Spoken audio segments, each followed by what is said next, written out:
Coffee Hour. Welcome to Coffee with our morning host.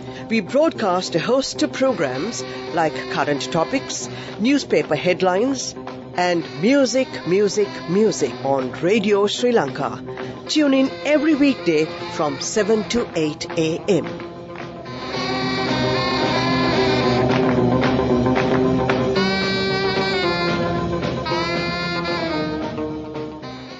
The coffee hour today, we have with us the Controller General of Immigration and Immigration, Mr. Harsha Ilukpitiya, to give us a better idea as to what's happening at the department, because we understand that lately it has been the talk of the town, and for the past, I'd say 4 to 5 months, we've been all gathering up there, and we see people lining up, queuing up to get their passports.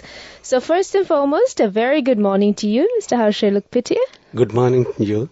And we're more than happy to have you here with us at the coffee hour this morning on Radio Sri Lanka. And since we're going to talk about the Department of Immigration and Immigration today, firstly, just in a layman's point of view, can you explain the functions and responsibilities of the Immigration and Immigration Department of Sri Lanka to everyone listening in right now? Yes, Haripa. So the department has conducted the functions of the two main acts. One is Act number 20 of 1948, the Immigrant and Emigrants Act, and on the other hand, the Citizenship Act, number 18 of 1948. So, according to those laws, so we are functioning special issuance of the passport for the Sri Lankan citizen, and especially the border control. That means all the ports, seaports and airports have been declared under the Act. And also, so we are the authority that are issuing visas for the all the foreigners to enter into the Sri Lanka. And also, on the other hand, you know that the citizenship, so all the sections of the Citizenship Act, we are giving our services to the Sri Lankan citizen, especially the children born outside of the country. So we will be registered under the Citizenship Act, and there are several sections we are in functioning, section 8, 11 and 12.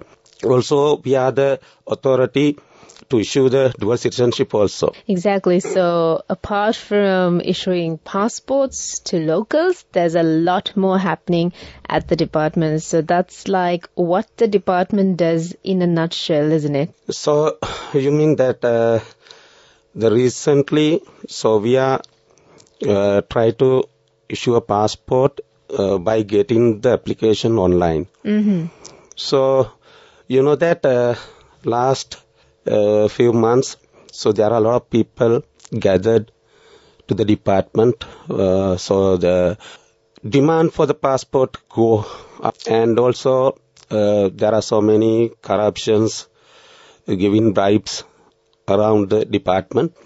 So Honorable Minister Tiranalas, the Public Secretary Minister, instructed us to create a solution for all those hassles.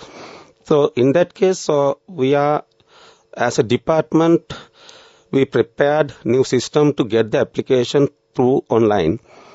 So now the people who wish to get a passport, so they can come to our website www.immigration.gov.lk.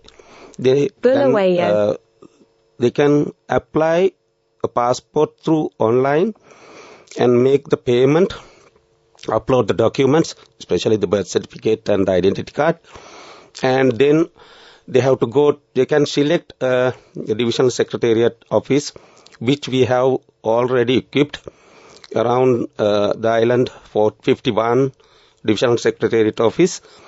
So they can, after submitting the application, they can go to the divisional secretariat to give the fingerprints and to take the photo. And they can, after that, they can go home. There are two types of issuance. One is the 3-day service, so expedite one. So we will hand over the passport to the postal department. There is a special courier service in the postal department. So they will, after 3 days time, we will hand over the passport to the postal department. Then postal department will deliver in the same day the city of Colombo. Then after that, the following day, the rest of the island. So that is obviously a major change and challenge that your department has encountered in day-to-day operations, I guess, isn't it? Yes. Now, so we have received so far 7,000 applications. So it is the massive applications receiving. So I think it is now at present it is going smoothly. So the payment will be for the 3-day service is 15,000, and for the normal service it is 5,000. No need to come to the department or our provincial 4 offices that are locating in Matara, Kurunegala, Kandy and Vavuniya. So you can go to directly to give the fingerprints to the divisional secretariat office. So you can find those divisional secretariat officers through our website and select one of them and go there and give your fingerprints and go home. Simple as that. Yes. Right. We'll be talking more about the department and also give you more details about what the Immigration and Immigration Department does apart from providing passports to individuals. And we've been talking about the 3-day service and also about the digitization process of the Immigration Department. So what's important here is that this process isn't easy. And this has been done incorporating other organizations as well. So, Mr. Ilukpitiya, give us a brief idea as to what you had to go through to actually make things convenient for the general public. Yeah, so Sharifa, so we have initiated a new concept. So you know that all the departments in Sri Lanka, even in the department, you can find there are several divisions. The functions of each divisions, they do not wish to give another division to come and do. But here, the new concept is evolved because we took all the resources of the registration of persons department resources, especially they have fixed their functions in 335 divisional secretariat. So we have selected 51 divisional secretariat officers, and so all the resources, that means computers, scanners, printers, and on the other hand their network and the human resources, we train them. So we go through their resources. So basically, we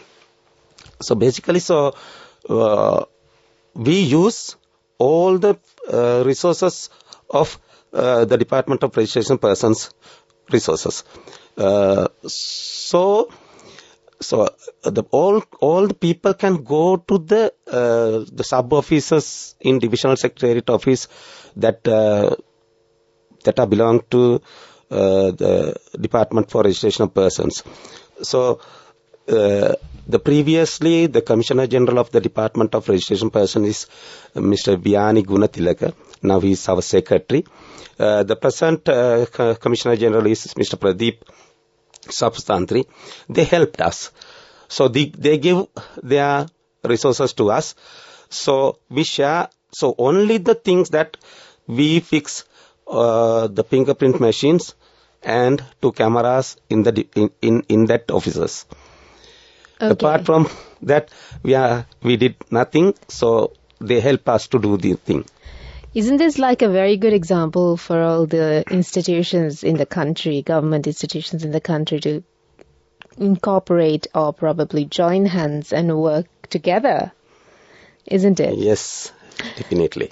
Definitely. And it's actually a process to get this done. I mean, even to talk to them and train them as to how things work.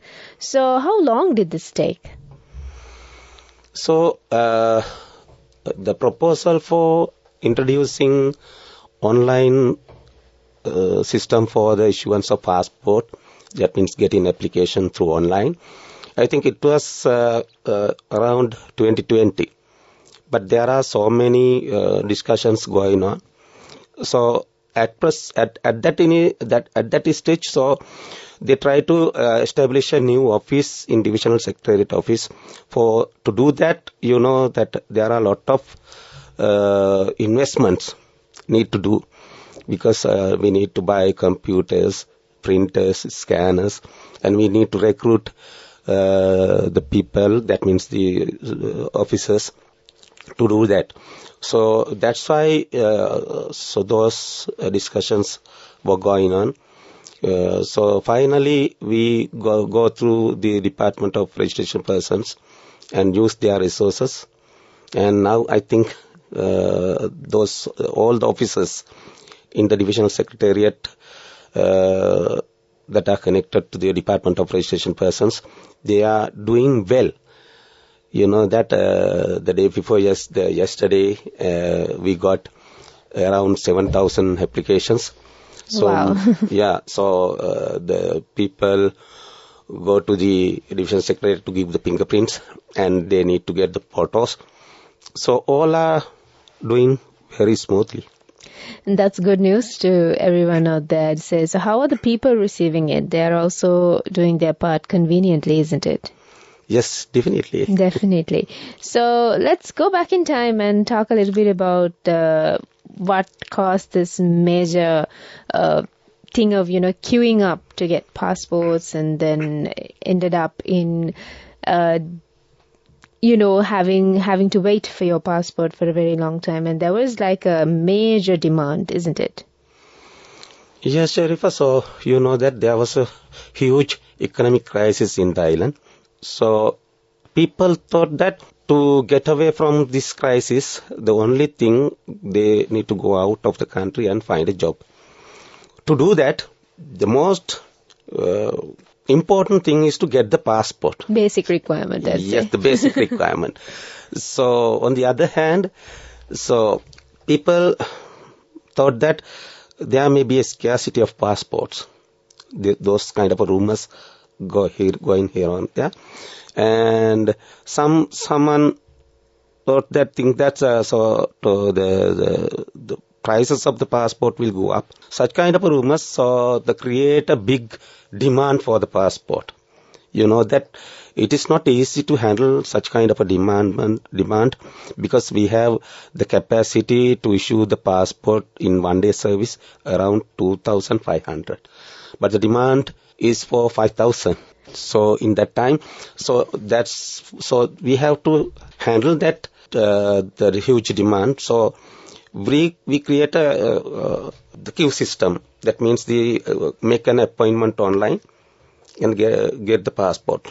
So those days, so you know that if someone make an appointment, that appointment will go more than 3 months time.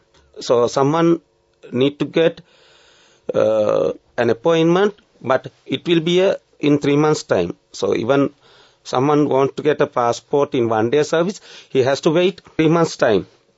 So on the other hand, so we to handle this huge demand, so we make 2 shifts.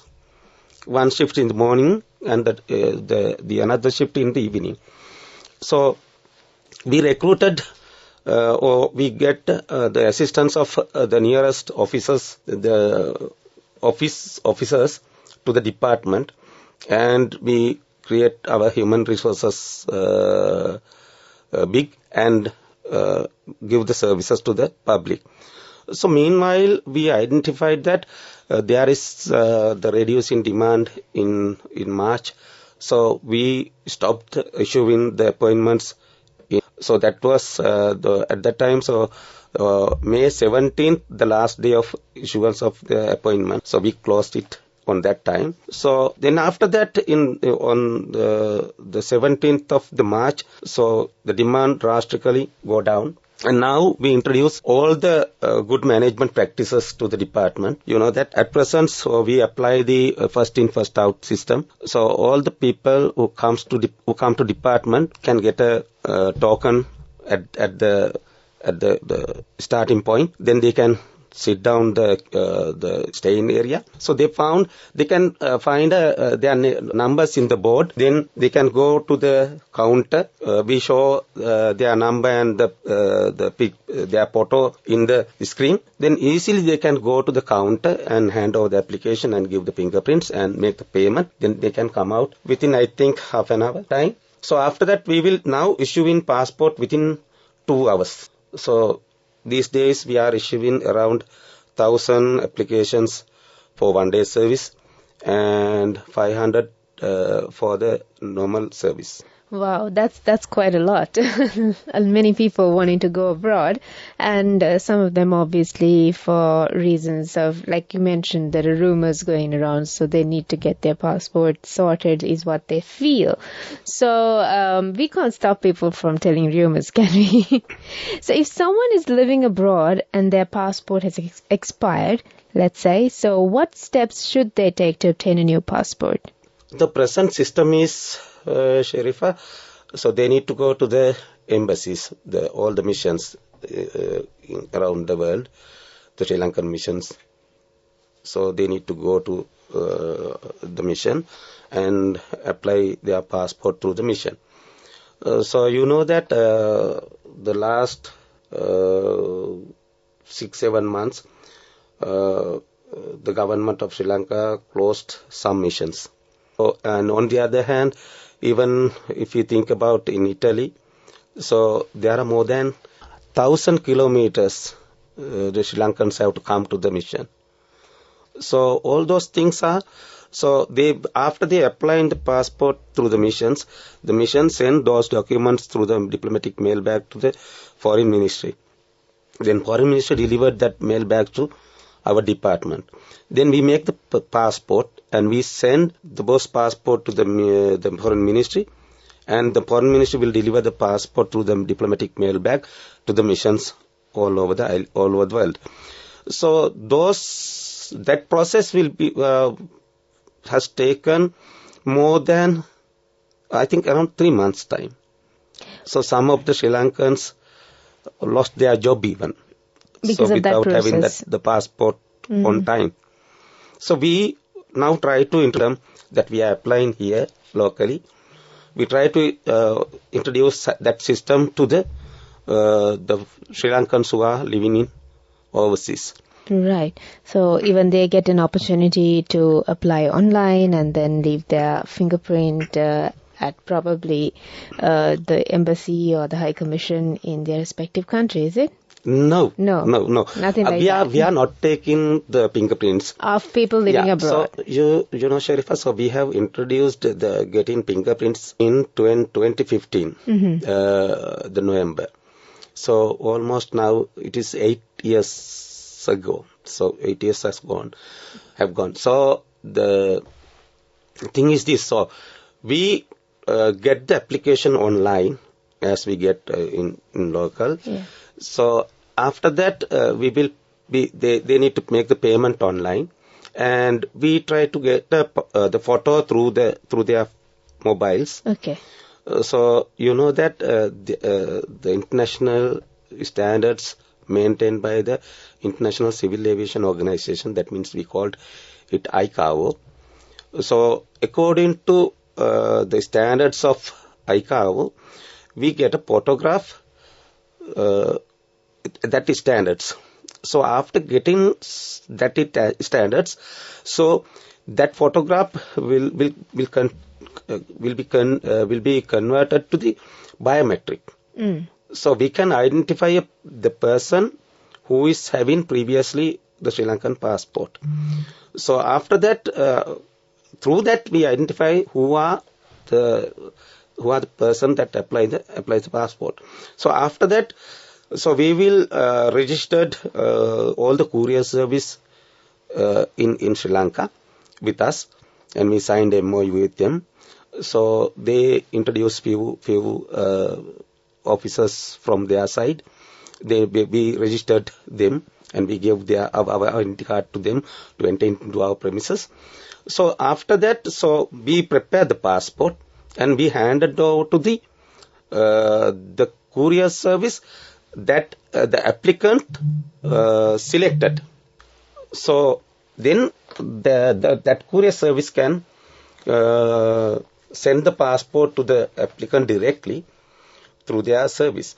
So I think within 2 weeks' time, we can send a passport to the applicant in overseas. That's made the process a lot more faster than it was. You're listening to Radio Sri Lanka, and it's the coffee hour, and we've come towards the latter part of the program as well. So we were in conversation about the issuance of passports and the whole new concept of digitization. So now, Mr. Ilukpitiya, can you also elaborate on the process and requirements for obtaining dual citizenship in Sri Lanka, including any recent updates or changes? Well, Sharifa, so this is the law of issuance of the dual citizenship is under the Citizenship Act number 18 of 1948. So there are two sections in 19.2 and 19.3. 19.2 means you can get a citizenship of any other country. The same time you will lose the Sri Lankan citizenship. So though you can again resume the Sri Lankan citizenship back again. That is section 19.2 of the Citizenship Act. The other one is the 19.3. That means before you are ceasing your Sri Lankan citizenship, you can retain your Sri Lankan citizenship by the citizenship, dual citizenship. So you can apply the dual citizenship as a family. Mm-hmm. So there are a few categories. You can select one category and apply the dual citizenship. The 4 categories are, the first one is the asset category. You need to show your fixed asset worth 2.5 million. And on the other hand, you can fix a deposit in a bank in Sri Lanka, around 2.5 million fixed deposit for the period of 3 years. And the other one is the academic qualifications category. That means you have to prove you obtain a more than 1 year period diploma or a degree or any other qualification equivalent to the degree or the diploma. Mm-hmm. And so through those categories, and the other one is the age. If someone over 60 years in age, so you can apply directly to the dual citizenship. So the charges are the main applicant of a family will be charged $2,000, and the spouse and the children each $500. Right. So about the family now, what if the person applying for dual citizenship is married to a foreigner, let's say? So that is another scenario. Okay. That means so if someone if someone married a foreign citizen, so they can't get a dual citizenship, right. The foreigners. Especially the Sri Lankan citizens can apply the dual citizenship. Okay. So there is a section called Section 12. So someone who can get married foreigner, that foreigner can apply through the Section 12, the Sri Lankan citizenship. But meanwhile, she or he has to renounce her foreign citizenship. Right. Okay. So the children then? All the children, there are 2 categories. One is the children born in Sri Lanka. The others are born in outside the country. Right. So there is a section called Section 5.2. All the children who born outside the country have to register under Section 5.2. without registering the Section 5.2, the certificate of the children born outside the country, they cannot obtain the Sri Lankan citizenship. Okay. That is must. That is a must. Yeah, okay. So those two types of the dual citizenship and the Section 5.2, you can apply through the overseas missions of Sri Lankan missions in overseas. Through that, so you can apply. And on the other side, so if someone comes to Sri Lanka, so they can apply in our department. It is in Surupaya, Battaramulla. The citizenship division is located in the 4th floor of the same building. Right. So on the other side, so at the time of the children born, one of the parents should be a Sri Lankan. If it is not so, so they cannot apply the citizenship of Sri Lanka. So those are the rules and regulations or the criteria to obtain a dual citizenship. So finally, Mr. Ilukpitiya, what benefits and privileges do individuals with dual citizenship in Sri Lanka enjoy? Yes, Sharifa. So there are two types of citizenship. One is registration. The citizenship can get by registration and by birth. We are all the citizenship by birth. But as per the when we think about the dual citizenship, that is the type of citizenship by getting by registration. So there is no any differences between those two types of citizenship. But recently, you know that the Sri Lankan constitution was amended, and there were some restrictions. Those who obtain the dual citizenship, that means you cannot be contested to the parliament or the presidentship in Sri Lanka. That is the only thing that you can't do. Apart from if you are a dual citizen, you are a normal Sri Lankan citizen as a normal citizen here. Right. So thank you very much, Mr. Harsha Ilukpitiya, for enlightening us on all the new improvements and also changes at the Department of Immigration and Immigration, and for also telling about the rules and criteria to obtain dual citizenship. So thank you very much for talking to us this morning on the Coffee Hour. Yeah, thank you. You're welcome, and thank you very much for inviting me to the Coffee Hour. Thank you very much once again, Mr. Ilukpitiya. The Coffee Hour. Welcome to Coffee with our morning host. We broadcast a host of programs like current topics, newspaper headlines, and music on Radio Sri Lanka. Tune in every weekday from 7 to 8 a.m.